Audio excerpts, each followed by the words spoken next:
this is going to explain the theory and implementation of dropout. So, dropout is a technique that we can use to regularize our neural networks, which means, so regularization is any technique which intends to improve generalization performance without necessarily affecting the training performance. So, so we have this neural network in this diagram here, and when we're doing a forward pass, taking an input, in this case a two-dimensional vector, to an output, in this case a scalar output, what we're doing is we're making features by doing transformation into this layer, making features which are activated, weighted combinations of the inputs, and then for the output we're building features, we're building a feature from those features. And so within this neural network, there exists a bunch of sub-networks, you could say. So all of these networks are neural networks which can be created from this model by just essentially cutting some of the arcs. And so one technique for regularization is to train a bunch of different models. They don't have to be the same model, but you could train them all independently, and then when you come to deploy them to do inference in the real world, then what you do is you'll predict an output for each of them, and then you average them. That's model averaging, also called an ensemble method. And so the problem with that is that you have to train all of these models. You have to train all of them independently. If you've got a huge data set and you want to train for a lot of epochs, that's going to be really computationally expensive. So what Dropout allows you to do is to train basically an exponentially increasing number of neural networks with the number of parameters in the model, and basically approximate an ensemble prediction from all of the sub-networks of a single model. So in detail, how does that work? To walk through what's happening here, we start off with a model, and then what we do is we have this mask vector.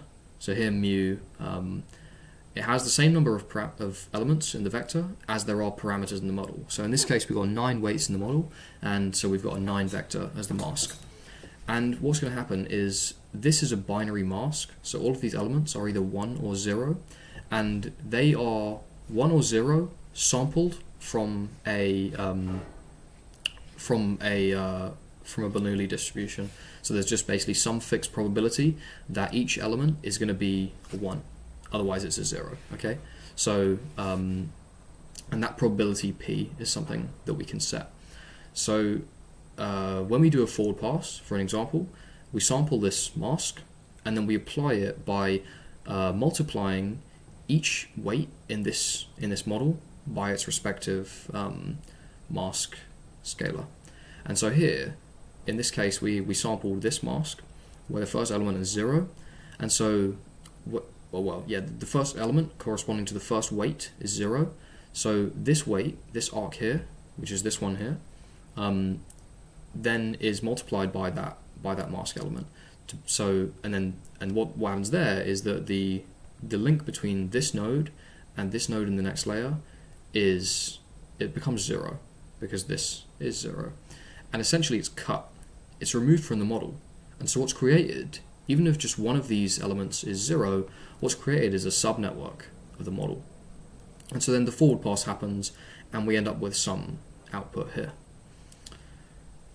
And then every forward pass, we do that. And so every forward pass, if we sample a different mask vector, then we're going to be using a different subnetwork to do the forward pass and make a prediction from. And so why does this help? Well, this helps because it prevents something called co-adaptation of features. So if the output is, or if some particular feature is dependent on this feature and this feature being present, well, with Dropout, it can't be guaranteed that it's always going to receive that input, which means that in general, it won't be able to learn to activate when there's something which comes from, which is contributed to, which is a feature of both of these features here. So what that means is that, well, the information that was carried when both of those features was activated now has to be somehow just pushed into one feature. And so that feature which was present when they were both activating, now we have basically an individual unit in the graph which is representative of that feature independently, which means that we're not wasting our weights. The model has to learn to make each feature independent on its own.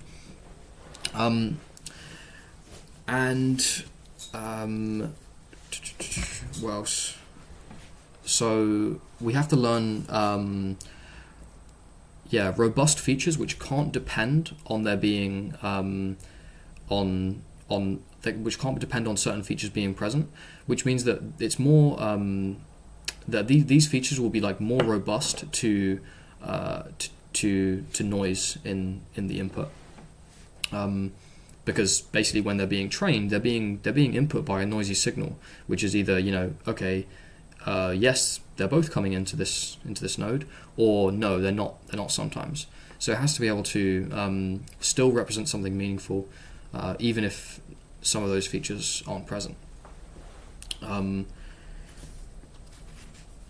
So yeah, and it also it prevents the output depending on any particular value, and it makes the features robust. Okay, cool. So that's what dropout is.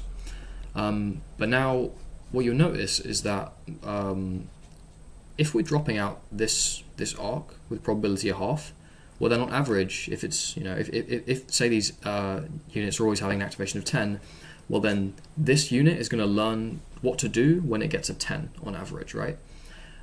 If we're dropping out these weights by probability of half. But then when we deploy it, we want to use all the weights we've learned. So we don't want to use dropout when we're actually doing evaluation or actual inference in the real world. We want to use all of the weights which we've learned. But now, in this case where the same input features, same potential input features here have the same activations, now this is receiving an input score of 20. But that's because, now it's not having half of its weights cut, which means it's receiving twice the input in this case. So what we do to counter that is then divide by the probability. And so that should scale it back so that it becomes averagely the value which it was experiencing during training. And hence the weights and the units which we've learned, and hence the features which are represented by different units still represent the same thing as they should do during training, even when we're using, even when we're not dropping out some of the weights during deployment. So dropout provides an inexpensive way to approximate training and inference of exponentially many neural networks by sampling from all those subnetworks of the overall model, which could be a massive amount when you have neural networks with many layers and millions of parameters. Dropout prevents co-adaptation of features and dependence on any specific features, and this improves the generalization. Okay, cool. So, what else is there? Yeah, cool. So, how do we implement dropout? Well, what we've got here is essentially a feed-forward neural network. And we are, we're training that, and then we're evaluating it. And on one epoch, training and evaluation, what this was getting was an 80% accuracy. So if we run that again, it should be something similar. So there's the loss going down. That's what batch we're on.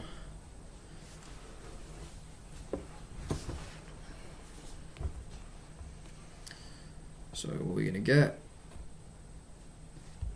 So then 90.12, let's just run that again and get an average.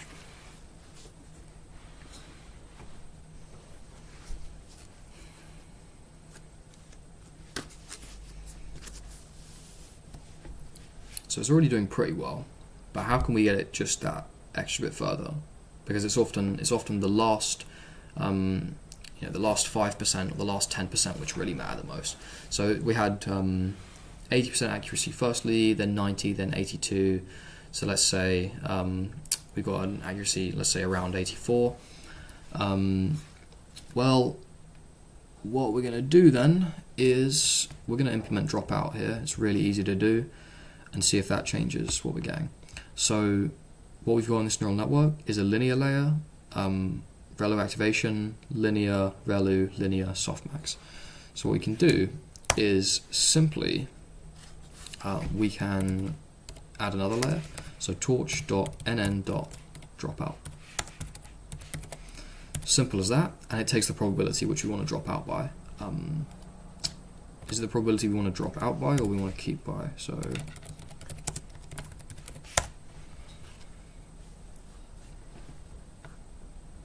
okay, so dropout.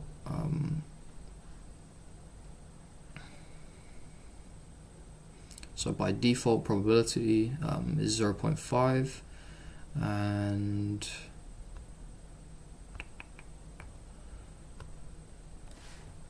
pretty easy to see in the master.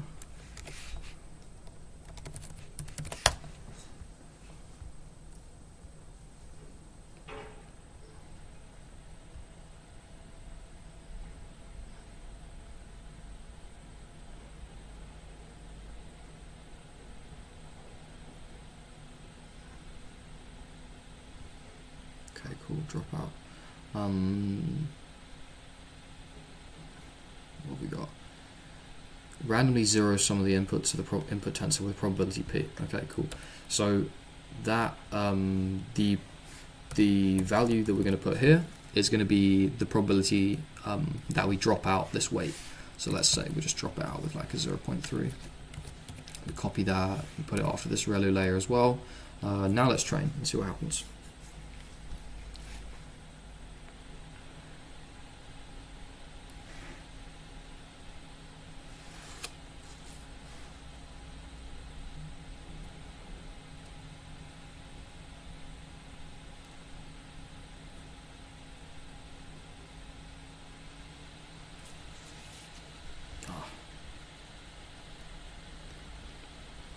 So what you can see here is that we've actually scored lower, and that could be because we're only training for one epoch, and so what's happening is that there's a lot of noise in the input signal that each of the nodes are getting because they're being dropped out with probability of 0.3. So let's just try and reduce that a little bit and see what happens.